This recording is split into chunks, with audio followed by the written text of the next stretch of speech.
Bien, a esta homilía la llamo una brújula moral o tiene un subtítulo que me gusta más el subtítulo que el título. El subtítulo es "Eso lo hace cualquiera". Cuando empecé a leer el Evangelio tenía 14 años, hace 3, 4, 5, 6, 7, 8, 20, 30, 40, 50, casi 50 años atrás. Ya lo había escuchado en parte el Evangelio en la iglesia, porque siempre fui a la iglesia. Pero qué distinto es cuando uno lee que cuando uno escucha, porque uno escucha el Evangelio de manera fragmentaria, un pedacito hoy, otro pedacito mañana, un pedacito este fin de semana, otro el fin de semana que viene. Pero cuando uno lo lee entero, de repente, ¡op!, empezás a descubrir cosas que tienen que ver con, por ejemplo, el lugar que ocupan determinadas palabras o determinados relatos, etc. Y lo que me llamó la atención cuando tenía 14 años de este texto justamente, al leer este texto fue: si ustedes aman solamente a quienes los aman a ustedes, ¿qué mérito tienen? ¿O qué hacen de extraordinario? ¿O qué recompensa merecen? Puede variar la traducción. Eso lo hacen los pecadores. Y si ustedes prestan solamente a quienes les prestan a ustedes o a las personas de quienes esperan recibir lo mismo, ¿qué hacen de extraordinarios? ¿O qué mérito tienen? ¿O qué recompensa merecen? Eso lo hace cualquiera. Y si saludan solamente a los que los saludan a ustedes, ¿qué mérito tienen? ¿Qué recompensa merecen? Eso lo hace cualquiera. Y dicho, me quedó justamente esa parte, saludar a los que los saludan. Fíjense qué interesante. Y yo me di cuenta de que había mucha gente a quien no saludaba, pero de hecho conocía. ¿A cuántas personas conocemos a las que nunca saludamos? Por varias razones, porque nunca los saludaron. Si me hubieran saludado, yo la habría saludado a esa señora. Claro, o a ese señor, o a ese que trabaja en la otra sección. Yo lo habría saludado, obvio, claro. Pero como no me saluda, yo no lo saludo. Además, de chiquitita, sobre todo las mujeres, me dicen: nena, vos no saludés a nadie en la calle. Vos no saludés a nadie en la calle. Ojo, ¿eh? En serio, no solo no nos enseñaron no solo no nos enseñaron a saludar, nos enseñaron a no saludar. Evidentemente, desde un lugar de prudencia, con los niños es una cosa, uno tiene que enseñarles a los niños a ser prudentes, porque uno no puede estar cuidándolos de manera permanente, obvio. Pero el tema es que el niño o la niña fue creciendo, y creció, y creció, y quedó anclado o anclada allí, en ese prejuicio infantil. No creció, quedó ahí, atascado en un prejuicio cultural que le impidió vivir una de las dimensiones del Evangelio. Yo recuerdo que cuando dije esto, claro, y uno se pone a pensar: ¿por qué no saludo? Porque me da vergüenza. Claro, me da vergüenza. ¿Qué va a pensar el otro que lo saluda? A ver, decir buen día señor, buen día señora, ¿eso es tan complicado? Digo, perdón. No, y si no me devuelve el saludo, yo quedo en offside. Bueno, quedarás en offside, o quedará en offside el otro que fue más vergonzoso que vos antes, pero vos cumpliste. Pero digo, a ver, a lo que voy no es a saludar, porque no se trata de el saludo o no el saludo, se trata de que a veces la cultura En vez de ser un piso, la cultura es, a ver, para que no es ser culto, ser instruido, ser los libros. No, cuando hablo de la cultura hablo de las costumbres de un pueblo, de las escalas de valores de un pueblo, de las formas de encarar en una determinada comunidad determinadas cosas. Hay culturas y subculturas. Hay culturas familiares. En casa se hace así. Los huevos fritos, mi abuela me enseñó a hacerlos así, mi mamá los hacía así, yo los hago así, mi hija los hace así, mi nieto... Es una forma de cultura. ¿Cómo se rompe el huevo para que no se rompa la yema? Es una forma de cultura. ¿Sí? Pues bien, cuando la cultura, en vez de ser un piso sobre el cual construir, porque hay culturas evidentemente inspiradas en nuestra cultura occidental, tiene en sus raíces muchos de los valores del Evangelio, pero no solo tiene valores del Evangelio, eso está claro. Pero cuando nuestra cultura, en vez de ser un piso sobre el cual edificar, se convierte en un techo, o sea, en un límite, no en una posibilidad, no en una estructura que nos permite catapultarnos para construir algo suplementario, sino un techo. ¿Viste? Cuando la cultura se convierte en una estaca clavada en el piso, ¿viste? ¿Se acuerdan? Es una famosa metáfora que cuando un elefantito, ¿saben? Un elefantito vos le atás la pata a una estaca. Un hilito, tiene un pequeño hilito, y claro, el elefantito chiquitito, cuando ¡pac! Encuentra el límite, ¡pac! ¡pac! La estaquita, y el elefantito va creciendo atado a la estaca, ¡pac! Y cuando es grande ya no hace ni fuerza, ¡pac! Eso es la cultura como techo. Es la cultura que te domesticó, en el sentido de que te limitó, no en el sentido de que te civilizó. ¿Viste cómo domesticamos a los perritos, a los gatitos? Hay personas domesticadas por la cultura y no por el Evangelio.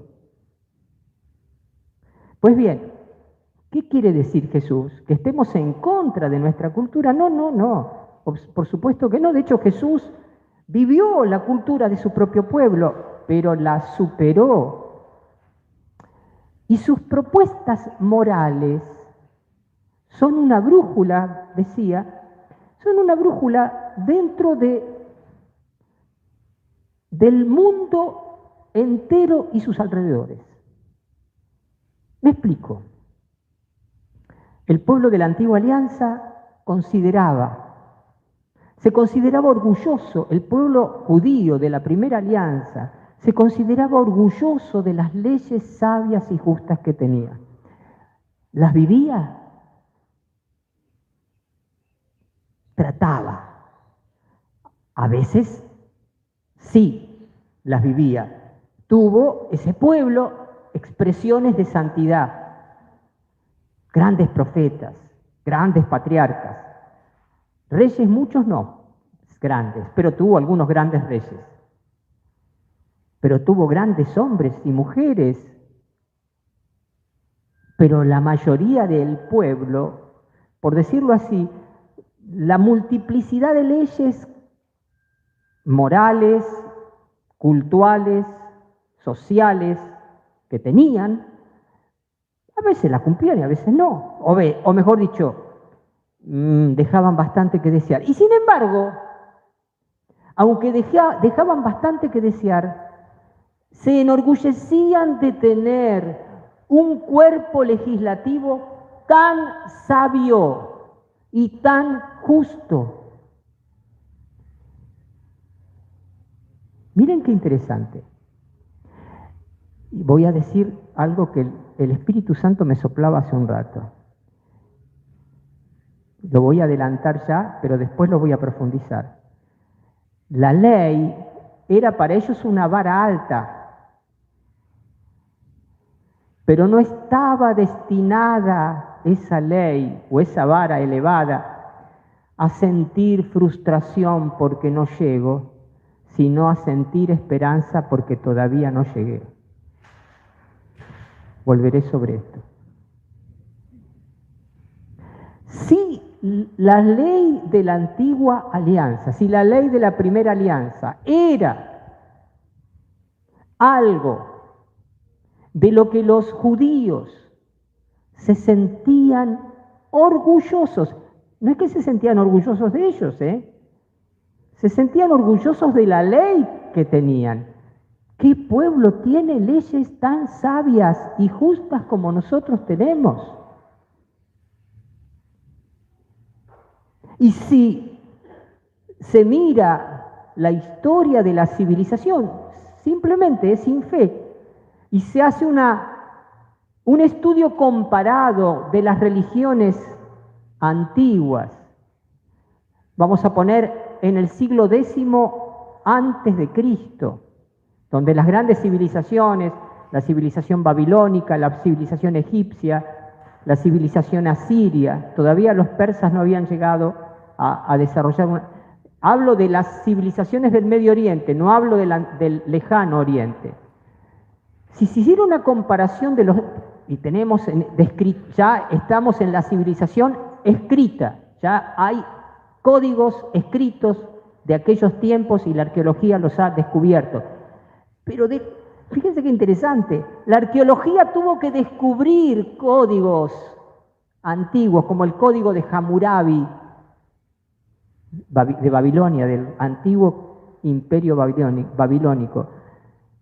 Pero la Biblia la tuvimos siempre, porque la Biblia siempre fue leído. El código de Hammurabi quedó enterrado en medio de los escombros y alguna vez algún arqueólogo lo encontró.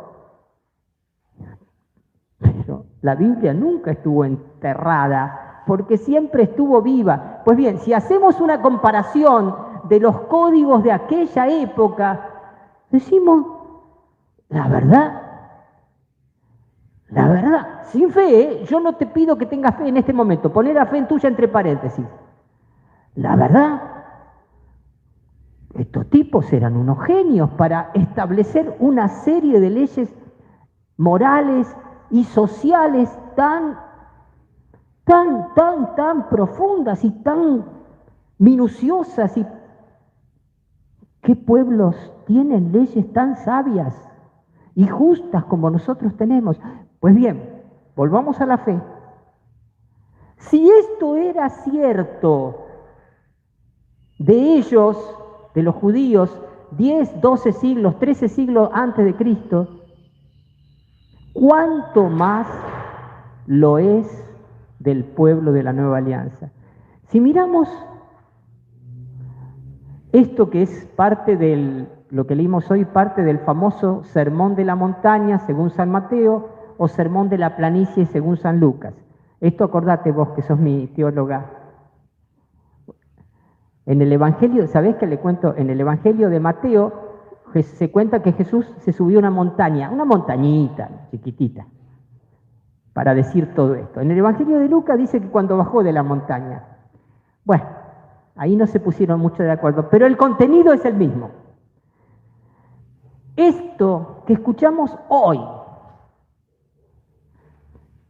fíjense cuál es el límite de la vara. Sean misericordiosos como Dios es misericordioso.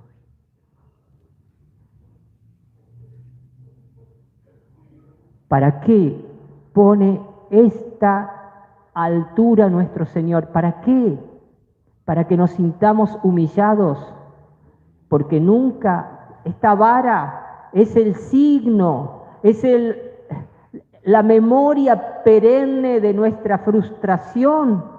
No, es la memoria perenne que nos lleva a la esperanza de que algún día nuestro corazón será misericordioso como el del Padre.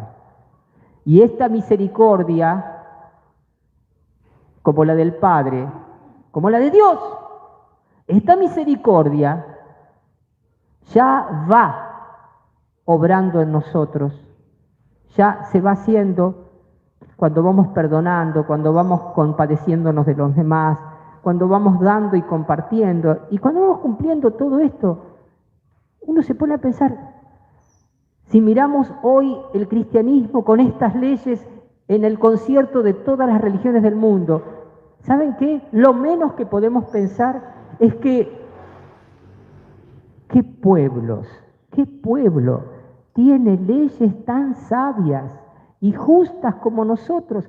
No hay. No lo tiene el judaísmo, nuestra madre Israel, no lo tiene.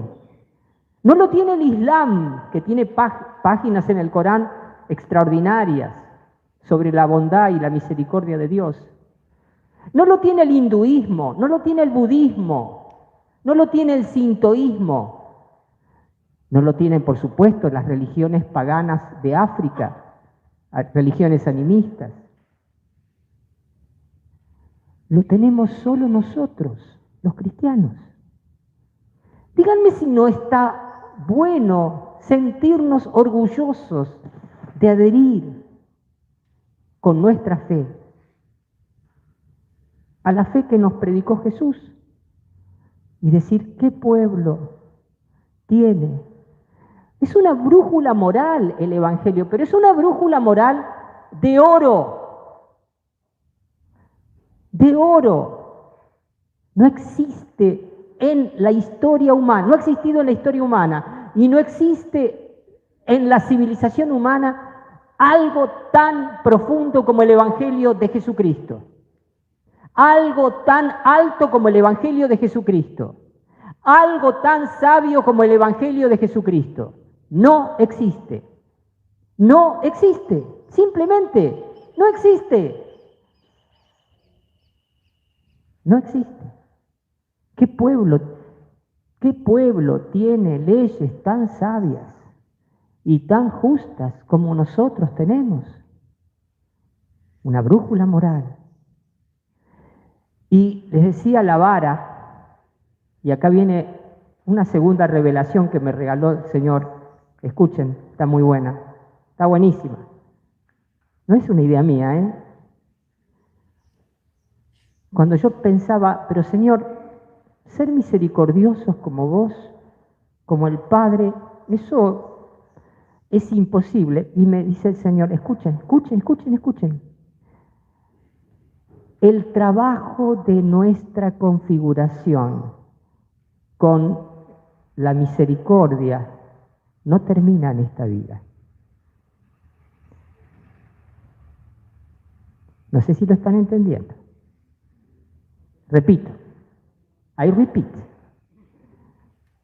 El trabajo, si es que podemos llamar esto trabajo, pero yo diría la transformación de nuestro corazón en clave de misericordia,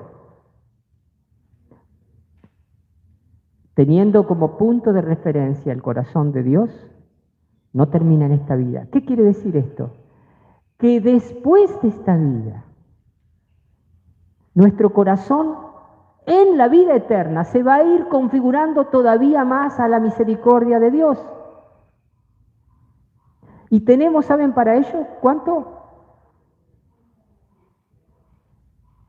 La eternidad.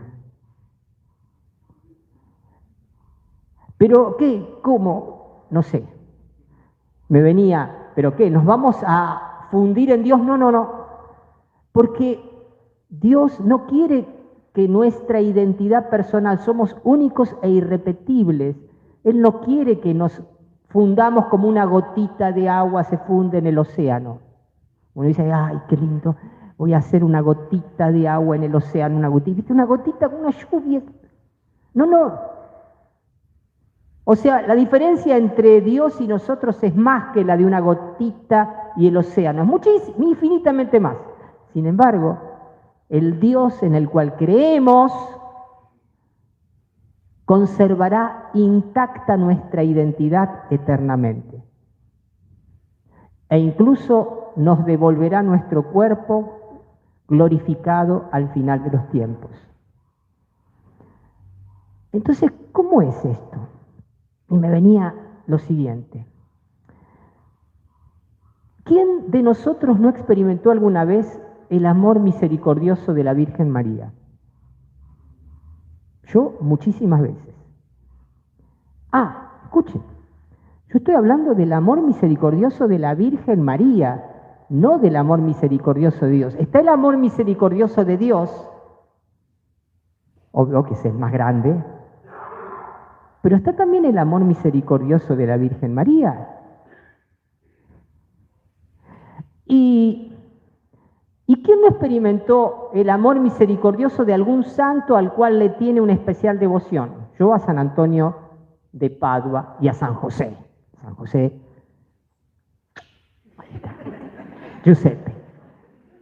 Y a San José Moscati, que lo tengo allá en la salita, San José Moscati.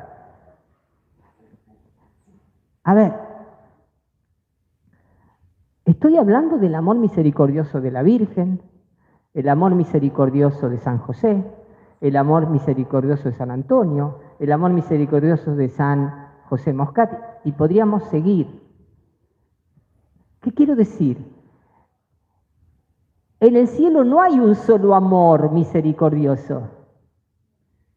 Hay muchos. ¿Y saben qué? Pensaba lo siguiente.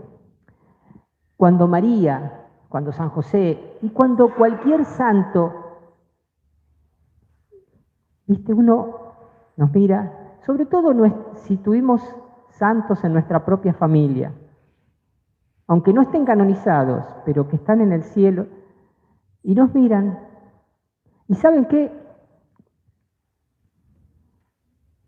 Comprenden.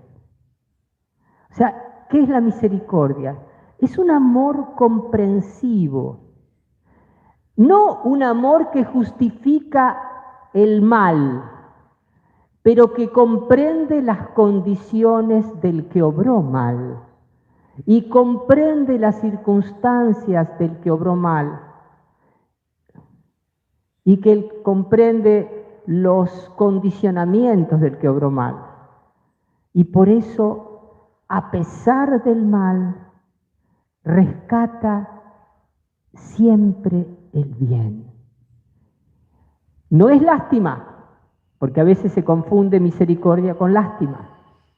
La misericordia es amor comprensivo, no que justifica, pero es un amor tierno ante la debilidad, ante el fracaso del otro, ante incluso la debilidad moral del otro.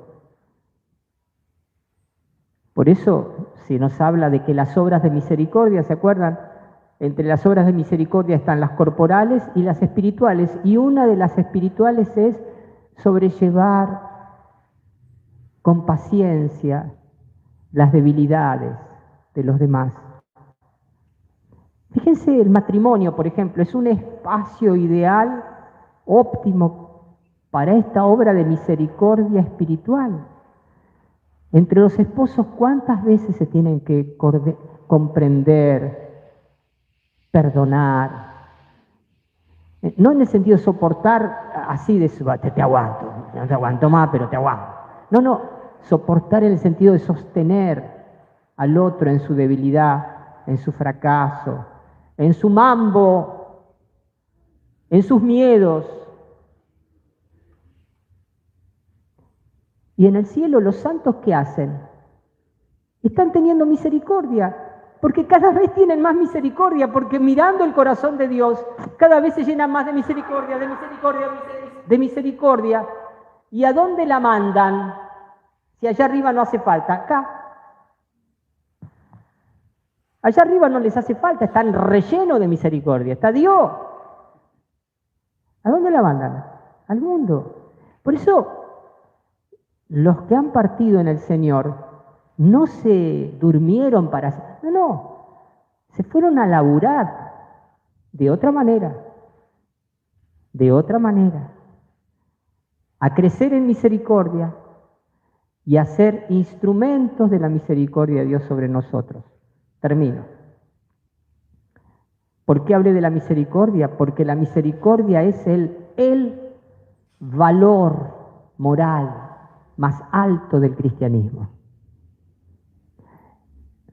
Lo demás lo hace cualquiera, pero los cristianos no somos cualquiera. Diga cada uno, yo no soy cualquiera.